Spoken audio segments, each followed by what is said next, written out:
Hi friends, welcome to hello Andhra YouTube channel. Telugu Desam పార్టీలో ఆయన ఒక ఫైర్ బ్రాండ్. ప్రతిపక్షాలపై అధికారంలో ఉన్నప్పుడు తీవ్రంగా విరుచుకుపడిన ఆయన 2019 ఎన్నికల్లో దాదాపు 16,000 ఓట్లతో ఓడిపోయారు. దీనికి ప్రధాన కారణం వనజాక్షి విషయంలో ఆయన వ్యవహరించిన తీరు, అదేవిధంగా దళితులపై ఆయన చేసిన వ్యాఖ్యలు అవి వక్రీకరించి ప్రచారం గావింపబడ్డాయి. సో ఇవన్నీ కలగలిసి ఆయన గత ఎన్నికల్లో ఓడిపోవడం జరిగింది. ఇంతకీ ఎవరు ఆ నాయకుడు అనుకుంటున్నారా? ఎవరో కాదు, మనందరికీ తెలిసిన చింతమనేని ప్రభాకర్ గారు. అయితే ఈసారి దెందులూరులో ఆయన విజయం నల్లేరు మీద నడకే అన్న చర్చ అయితే జోరుగా జరుగుతోంది. ఇక విషయానికి వస్తే దెందులూరు నియోజకవర్గంలో దాదాపు 2,20,000 ఓటర్లు ఉన్నారు.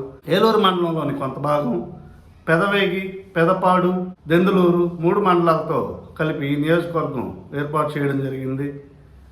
అయితే ఇక్కడ చింతమనేనిపై గెలిచినటువంటి అబ్బాయి చౌదరి మీద తీవ్రమైన అవినీతి ఆరోపణలు, ఇసుక తవ్వకాలు, మట్టి తవ్వకాలు, అదేవిధంగా భూ కబ్జాలు, చేపల చెరువుల అక్రమ తవ్వకాలు, తనని ప్రశ్నించిన వారిపై ఎదురుదాడి చేయడం, వైఎస్ఆర్సీపీలోనే వర్గ విభేదాలతో బయటకు వచ్చినటువంటి ఆలపాటి నరసింహమూర్తి ఈసారి కాంగ్రెస్ పార్టీ గుర్తుపై పోటీ చేస్తుండడం, అబ్బాయి చౌదరి అధికారంలోకి వచ్చినప్పటి నుంచి కూడా తను స్థానికంగా ఎలాంటి సమస్యలు పరిష్కరించలేదని, అదేవిధంగా అభివృద్ధి విషయంలో కూడా ఎలాంటి ముందడుగు లేదని, ఆయన విదేశాల్లో ఉండి పార్ట్ టైం పొలిటీషియన్ లాగా నియోజకవర్గంలో పర్యటిస్తున్నారని చెప్పేసి కూడా తీవ్రమైన ఆరోపణలు తన సొంత పార్టీ నుంచే వస్తున్నాయి.